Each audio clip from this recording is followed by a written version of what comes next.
भारत में एक भी मज़ार, एक भी दरगाह, एक भी मस्जिद सरकार के कंट्रोल में नहीं है, एक भी चर्च सरकार के कंट्रोल में नहीं है, लेकिन 4 लाख मंदिर सरकार के कंट्रोल में हैं। 1863 में पहला कानून बनाया था अंग्रेजों ने मठ और मंदिर को कंट्रोल करने के लिए, उसको कहते हैं रिलीजियस एंडाउमेंट एक्ट।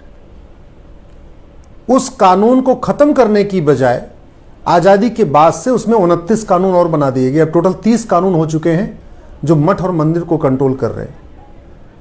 यह सेकुलरिज्म नहीं है। आर्टिकल 26 में बहुत साफ साफ लिखा हुआ है, सभी धर्मों को अपने अपने मठ, अपने मंदिर, अपने धार्मिक स्थान को अपने तरीके से मैनेज करने का पूरा अधिकार है। वो उसमें केवल माइनॉरिटीज को, केवल मुस्लिम्स को अधिकार नहीं मिला हुआ है। आर्टिकल 26 को ध्यान से पढ़िए, वो सबके लिए बना हुआ है, सब पर लागू होता है। हमारे देश में संविधान में जो अधिकार माइनॉरिटी को है वो मेजॉरिटी को भी है। इसका माइनॉरिटी का मतलब ये नहीं हुआ कि माइनॉरिटी को अधिकार रहेगा वो मेजॉरिटी को नहीं मिलेगा। आर्टिकल 14 का मतलब सब समान है, आर्टिकल 15 का मतलब भेदभाव नहीं होगा। और सबसे बड़ी बात ये, हमारे संविधान में लिखा हुआ है कि जो टैक्स लिया जाएगा, जो पैसा लिया जाएगा, न उसमें किसी का धर्म देखा जाएगा, न खर्च करते समय मजहब देखा जाएगा। एकदम उल्टा हो रहा है।